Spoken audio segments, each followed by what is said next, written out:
Bok, ja sam Laura, imam 17 godina, danas sam sudjelovala u jednom veoma inspiriranom predavanju. Naučila sam mnogo toga o životu slijepaca, od veoma talentiranog dečka Ivana Bogdanovića. Zanimljivo je to kako osoba s ovakvim problemom ostaje svoja te nikada ne ostaje bez nade. Osim toga ju i ulijeva u ostale, naučio nas je kako pomagati osobama kao što je on i ne suditi na osnovi ovakvih problema.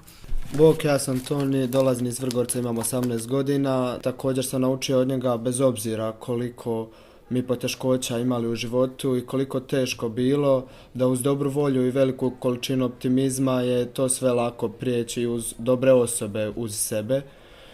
Također nam je i dokazao da veličina problema zapravo nije toliko velika koliko može biti. Problem se nadograđuje iz dana u dan, ali također kad riješimo problem izlazimo jači, kao što je on rekao. Ja sam Sara, imam 18 godina, živim u Vrgorcu.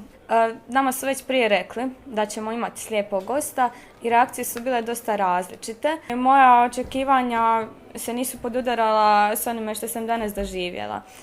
Ivan je kao osoba toliko otvorena, toliko komunikativna i tako oduševljava gdje god se pojavi.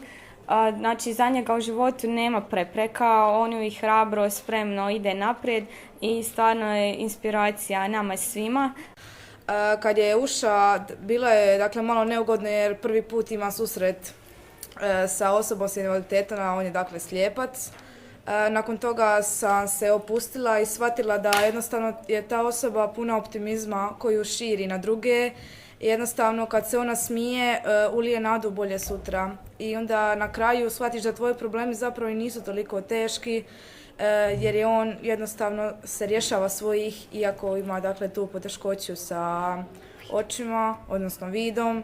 I onda, ne znam, osoba budi nadu u sebi i stvarno može rušiti sve granice, a pogotovo oni sa kojima je jednostavno sve u redu. Ovakav način rada mi se iznimno sviđa zato što mi u ovako maloj sredini nismo uopće imali prilike susresti se sa nekom osobom s invaliditetom koja će nam pričati svoje iskustvo i zato nam je drago u ime naše škole što je Infozona nama omogućila ovo iskustvo.